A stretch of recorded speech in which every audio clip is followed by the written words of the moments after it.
Hey, welcome to the Stephanie Stevens Show, where I help you discover the power of communication and the keys that unlock the doors to freedom in every area of your life. Hey friend, do you know your limits? It's really important that we each know our limits as we move into the holiday season. We're going to talk about stress and overwhelm. Ooh, that word, overwhelm, in just a minute. But first, I just want to say hi. Thank you so much for listening to the Stephanie Stevens Show podcast. It is an honor to have you spending a little bit of your time with me. I truly do love you. I love this community, and I am just so honored to be now on our 300th episode. What? Yeah, I said 300. Yes, 300 episodes. Amazing. So I guess this is 301. But I want to chat a little bit with you today about stress and overwhelm because here we are.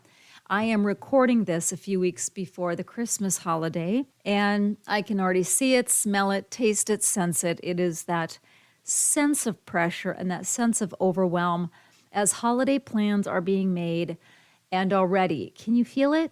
Can you feel that little knot in your stomach? Maybe it's just me, but it is the multitudes of the people all wanting to do different things all at the same time for the holidays, and that obligation to try to acquiesce and please people and get it all done and make everybody's holiday magical, except yours, right? So I just think it is so valuable to know our limits on any given day, know our threshold for patience as it relates to how much planning we can do, how much running around we can do as opposed to what is expected, how much gift buying we can do as opposed to what may or may not be expected. It is so important, in my opinion, to plan out in advance how you are going to allocate your energies this holiday season, because at the end of the day, truly, you want to be at peace and you want to be in a place of joy. And so many of us spent so many years just doing what other people wanted because there's that sense of obligation and we want everyone else to be happy, right? And yet we end up feeling ragged and worn and hollow and even a little bit depressed. Now, there's so much to be grateful for. So if we focus on gratitude and if we focus on our true blessings, and they are the blessings that really follow us throughout the course of the year. They aren't just here carved out in this little section of time we call the holidays. These blessings expand over the course of time throughout the course of our year.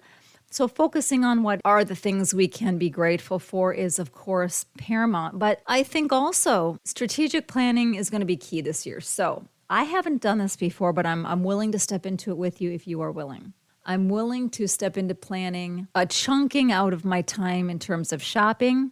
And I'm going to do most of it online. I'm just saying I do not enjoy crowds. I don't want to stand in line. I don't want to find a parking spot. I don't want to be in traffic. I think my time is better allocated and used in other places. So I have started to chunk out time and actually put it on my calendar of when I'm going to actually look for things, research things, and shop. And then when that time runs out, I am done. I am done. If I need to follow up the next day, fine.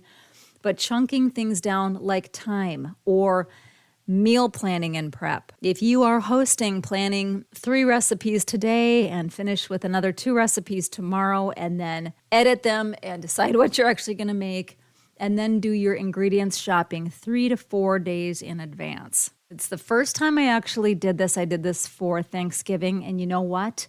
It worked. I can't believe it. It actually worked. I did not have to fight crowds. I did not have to stand in lines. I bought several of the canned items I was going to need well in advance. I also used things out of my own garden because I grew squash and I grew green beans and I grew things like that this year. So I was able to do that. But planning even just one day before most people go will save you the headaches of lines and parking spots and traffic and then not finding what it is you actually want and need. So that, and then as it relates to where you're going to spend your time, listen, time is the one beautiful commodity we don't get more of on this planet. You can get more friends. You will always have family. Or maybe for someone who does not have family in the area, you are making connections with others and you spend holiday with friends that are like family to you. Or maybe you're somebody who has been alone and you are looking for new places to become connected or places to volunteer your time to meet like-minded people like you and formulate some relationships. Whatever the case may be, I would so highly encourage you to, if you can, create a win-win. You may not get to all of the events that you are asked to attend, but at the end of the day, think about this with me. Walk through this with me now. If you walk into that event and you're doing it out of obligation and not out of the sheer joy and desire to be there, to see the people there, what are you bringing? Really, what are you actually bringing? You're not bringing the present moment.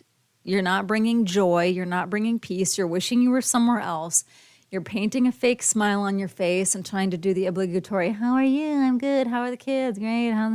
You're doing that whole tap dance of surface small talk. And that in and of itself is exhausting because it's totally inauthentic. So you're burning up your energies doing a bunch of things for other people. And it's not providing any measure of peace to you because it isn't authentically how you wish to spend your valuable time. Your time is valuable. And so I think in the spirit of the season, and aren't we so far off the mark of the spirit of the season anyway? I mean, when we're running around shopping and cooking, and I don't think that's the spirit of the season, especially if you celebrate Christmas, Christ's birth, and the acknowledgement of a Savior and a God who loves you, who came in human form to prove that love for you and to atone and to teach and to do the things on this earth we could never do. We needed a Savior for a reason. So I think we are so far outside of the spirit of the season by tap dancing for everybody else or saying yes just because there will be hard feelings or hurt feelings if we don't show up to that place,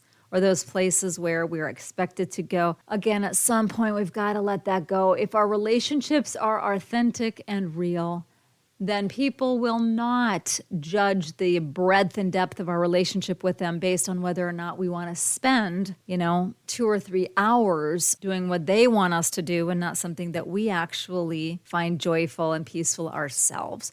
So, what's the moral of the story? May we pre-plan well. May we chunk down our tasks so that we're not frenetically flying by the seat of our pants as the holidays get closer. And may we truly select and choose the people and the places that we wish to be, because in the spirit of the season, it is what brings you joy and peace. And precious time is not something that you're going to be able to get back here. So if you need more of a break over the holidays, because that's what will rejuvenate and refresh you and hence allow you to give more broadly to others, great.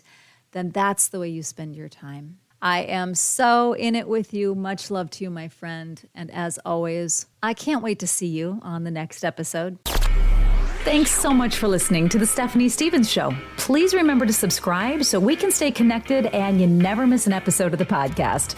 Oh, and if you haven't left a rating yet, please be sure to do so. It helps incredible people like you find the podcast. We'll see you on the next episode.